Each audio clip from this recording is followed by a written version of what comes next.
Hello, Rachel, and welcome to Hera Interview. I'm so delighted to have you here on our program. Hi, Mercy. Yes, thank you so much for inviting me. Yes, you have an amazing story. You were one of the judges on Dragon's Den, and you have an amazing history that I was just looking at your bio and thinking, wow. So can you tell us a little bit about yourself, please? Yes, well, my claim to fame before Dragon's Den was I created the experiences company Red Letter Days, which I grew from nothing to a multi-million turnover market-leading brand. And wow. That was and winning awards, and that was what led me to being invited to be on the first 2 series of Dragon's Den. Yes. But since then, because I sort of became a celebrity entrepreneur through Dragon's Den, I then opened into a new world really of being a business speaker, author, mentor. And so I do a lot of work around inspiring, motivating, empowering others on their business journey. And that's really what I've been doing for probably the last 15 years or so. Yeah. Yes, wow. And happy International Women's Day, even though it's gone past, and happy Mother's Day that is coming. So this is a good week for an interview. Yes. Yeah. Yes. Well, every day is an International Women's Day in my world. Yes. Yes.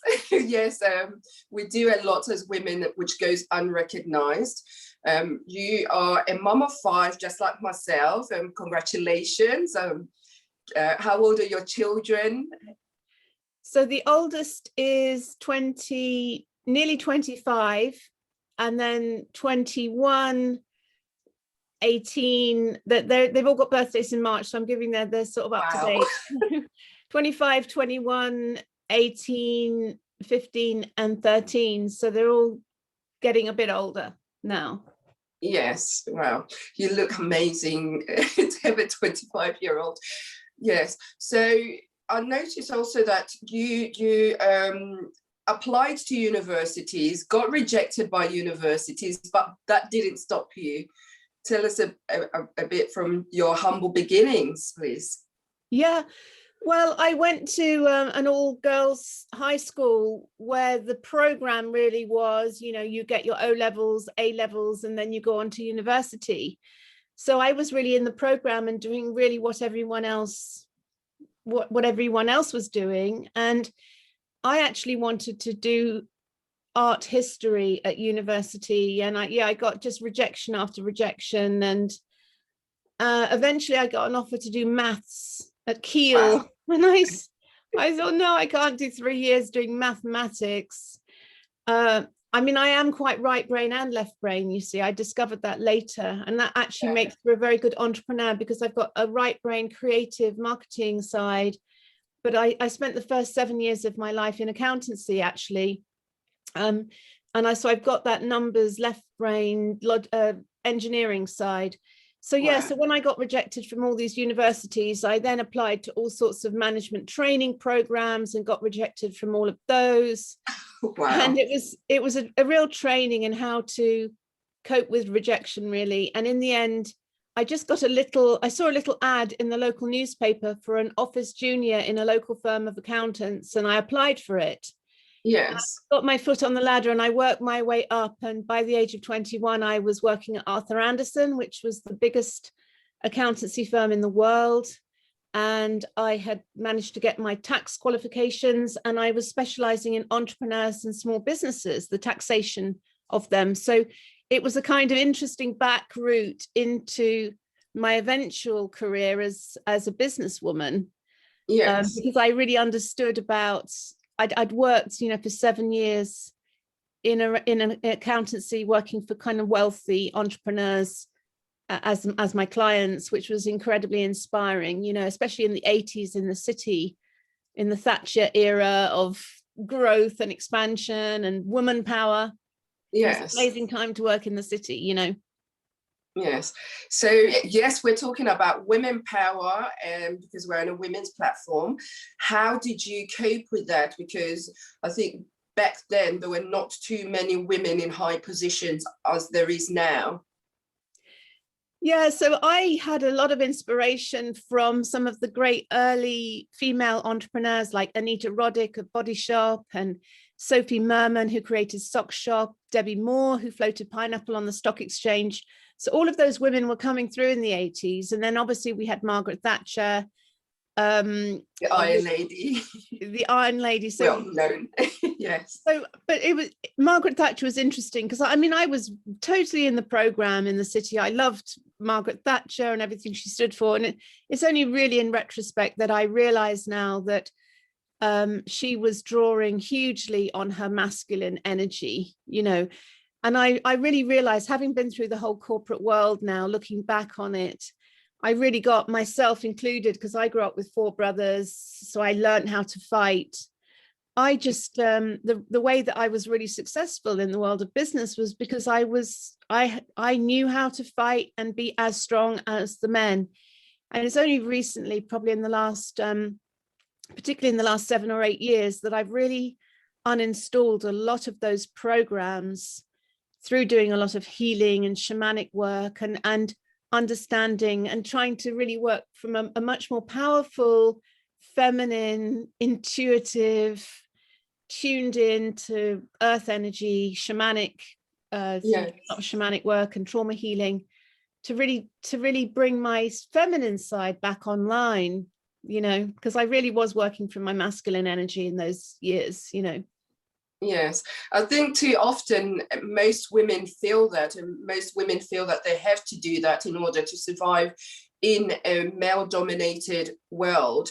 But we need to learn as women to embrace our feminine side and put that across, because it is something very powerful that we bring to the table. What during your career, was there any negative moments that you experienced as a woman? When I say that, say if anybody called you out as a woman because you were a woman. Well, I mean, it was interesting because I've been through the whole entrepreneurial roller coaster ride, and Red Letter Days hit a real kind of difficult period where you know, we went through 3 years of fighting to save the business. So I was plunged into the world of kind of corporate recovery and VCs and, you know, ruthless bankers. And it was, that was a very difficult period where I really, and there were times when I just broke down in tears in business meetings. And it was quite obvious to me that I was not being taken seriously. And the interesting thing looking back, because, you know, with retrospect, you live life forwards and you understand it backwards, don't you? Yes. I surrounded myself with men to try to compensate for that and tried to get on board, you know, finance people and advisors so that I would have some male strength in the room. Yes. But ultimately, I was betrayed by a lot of those people. And I subsequently wrote a book about that period called Business Nightmares. And I interviewed a lot of female entrepreneurs as well as male ones for that book. Yeah. And really understood just how vulnerable the female entrepreneur is, especially to male finance directors. That sounds like a sweeping generalization, but there are so many horror stories of women in business who are great at the marketing and product creation and the design and the branding.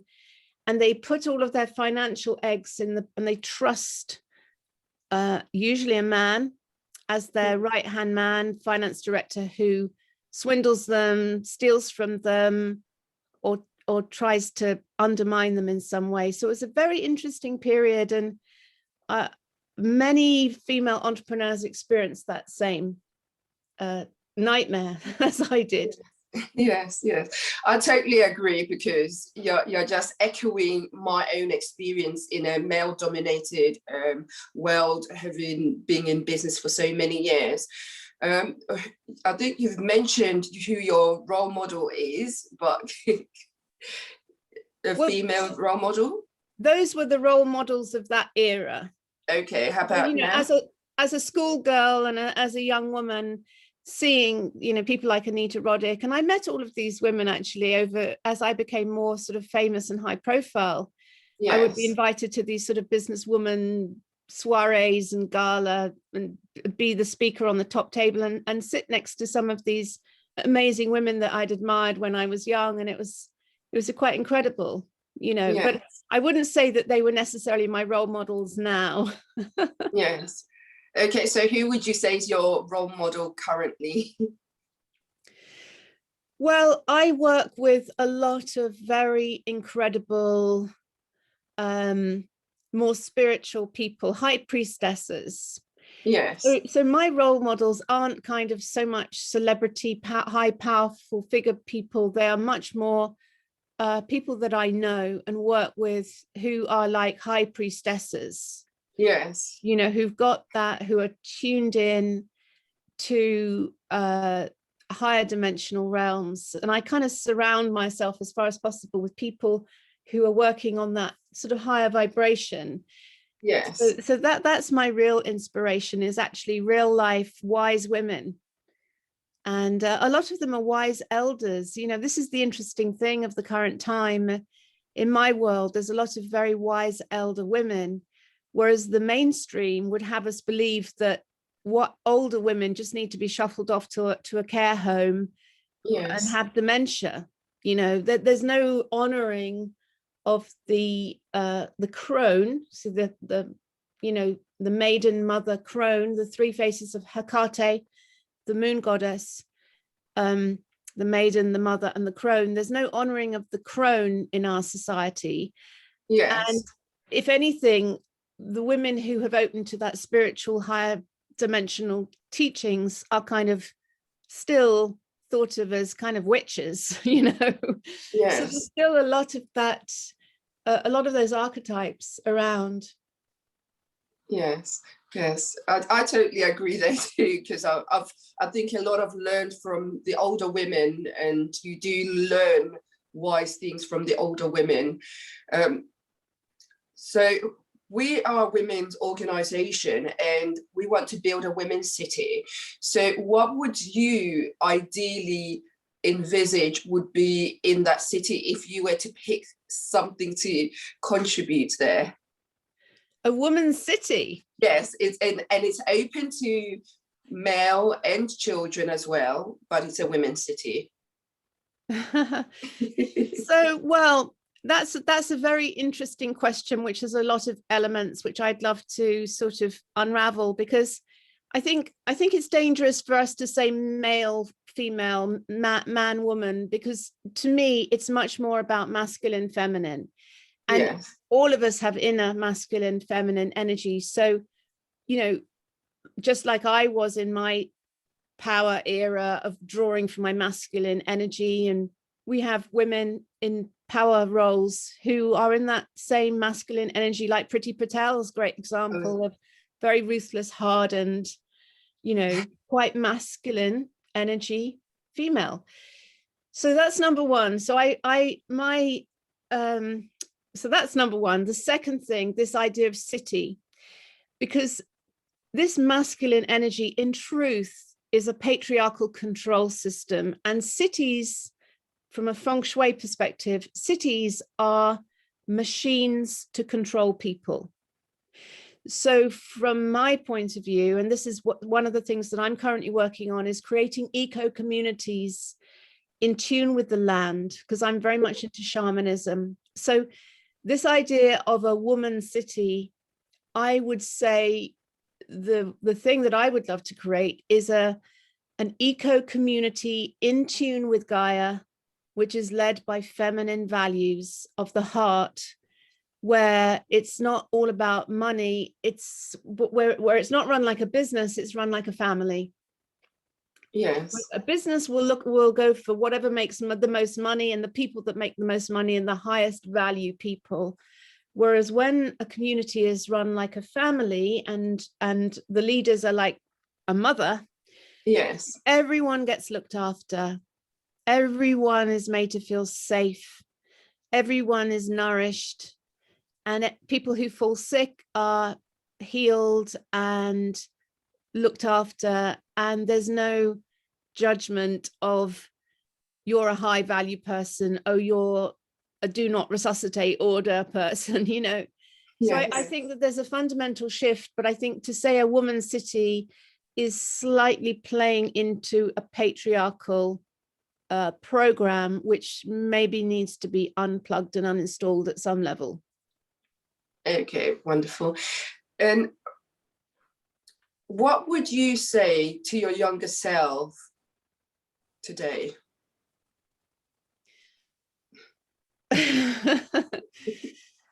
Oh my goodness gracious. I wished I'd followed my heart when I was a teenager, because I was so into things like astrology and tarot and esoteric, natural, interesting, kind of more hippie things.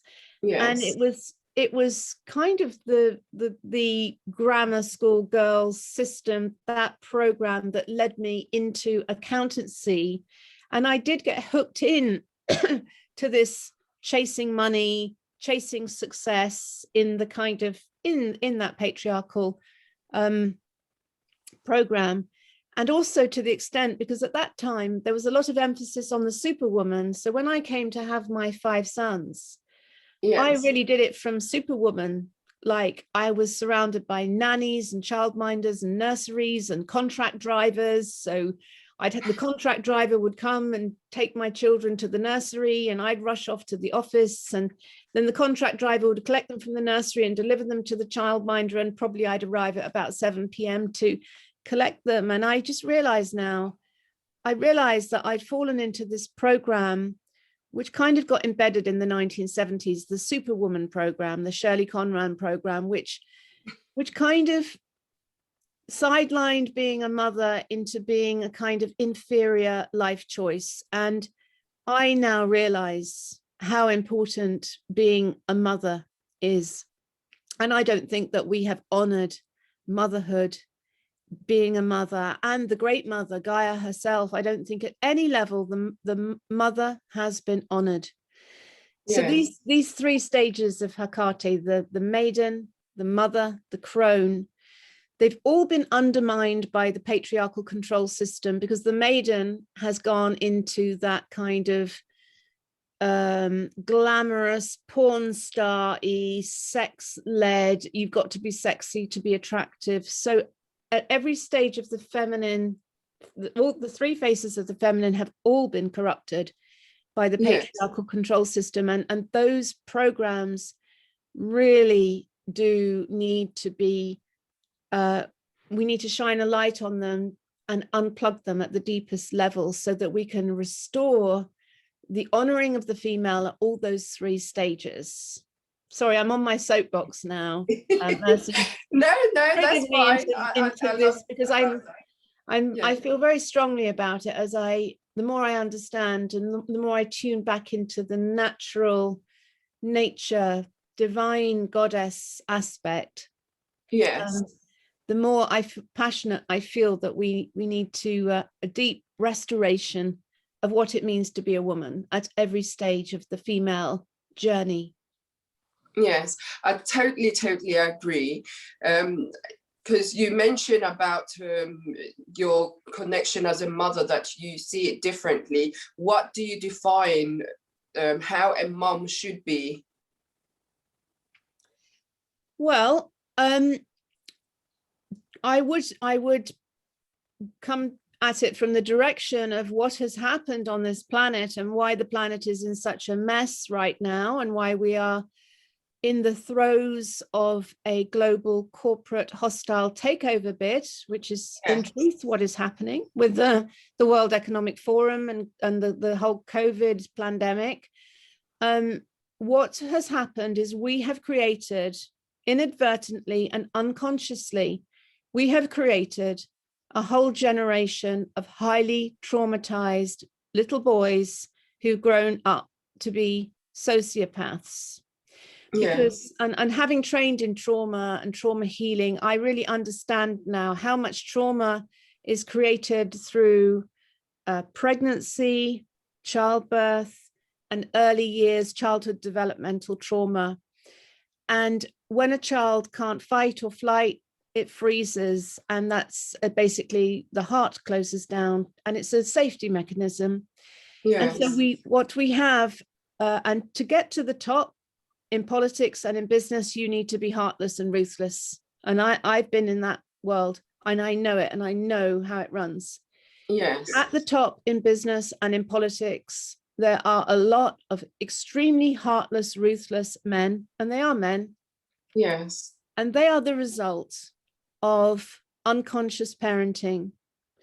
And they are essentially highly traumatized young boys who've grown up, and they have, precisely because they've been ruthless and power hungry and traumatized and heartless, they've been able to take positions of power. And we're now seeing the results of that playing out. And it's a very dangerous situation. We're in a very dangerous situation globally. So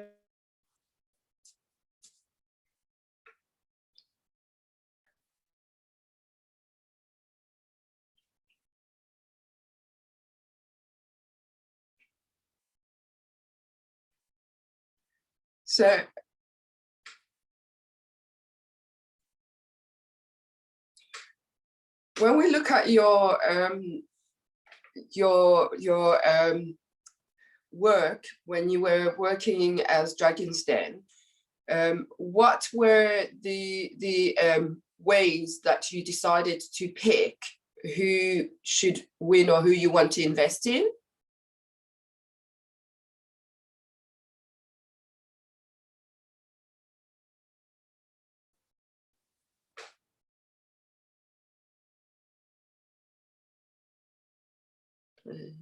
oh yeah, it's Okay. recording now.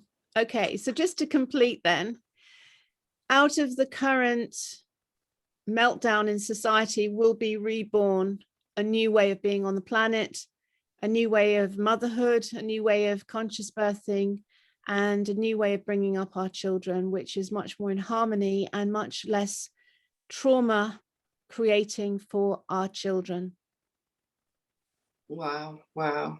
Yes, it is. We're just in a whole new world right now.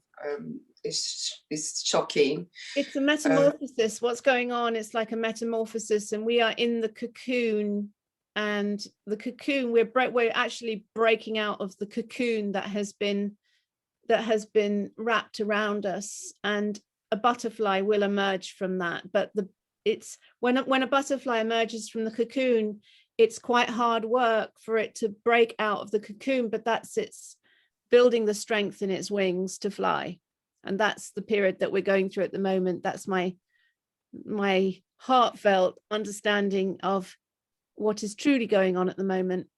Yes, I think it's a perfect description of what is going on, even as I see it as well.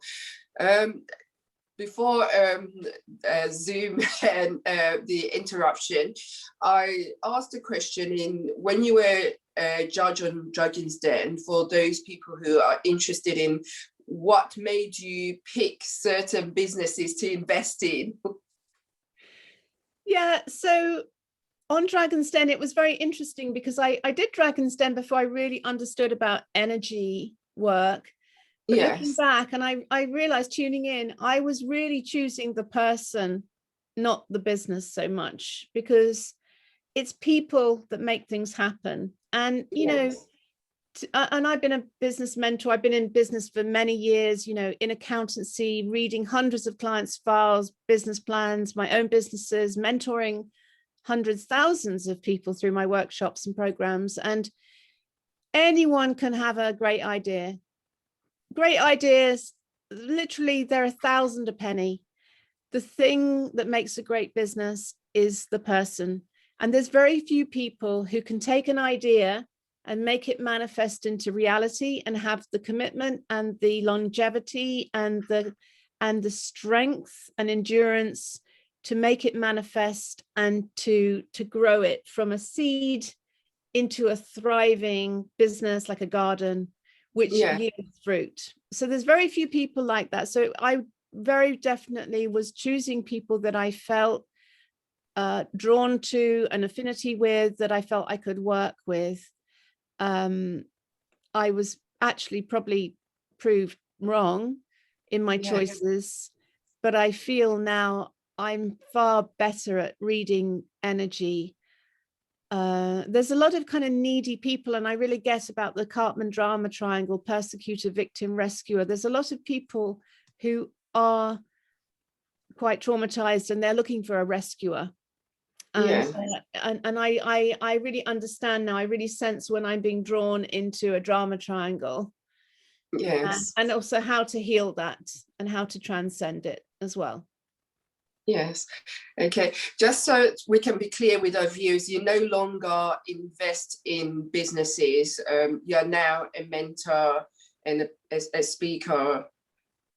Yeah. So I'm a business mentor. So people come to me usually when they've hit a bump in the road, or they're stuck, or they can't get a business off the ground, or they've hit some challenge. And usually people come to me and book a session. And actually what I find is just one session can really get to the root of what the challenge is, because it's almost always some underlying energetic trauma rooted challenge which is being revealed, that is calling to be transmuted. So so I help businesses much more as a business mentor, because most people don't need money thrown at them. They actually need to have a business unlocked at an energetic level, and that's what I can help people do. Okay, so in closing, if you can tell people how they can get in contact with you, and if they want to book you as a speaker, and thank you. So I have a website, rachelelnaugh.com, and all the information is there. On the homepage, you'll see there's a place where you can look at my speaking, my biography, and also my mentoring, and get links to, I have a Telegram channel and YouTube channels. I've been quite outspoken around what's unfolding on the planet and in this country. So you can also get links to some of those videos there too. Okay, thank you very much for the interview. Thanks, Mercy. Thanks for inviting me. Lots of love. Lots of love to you.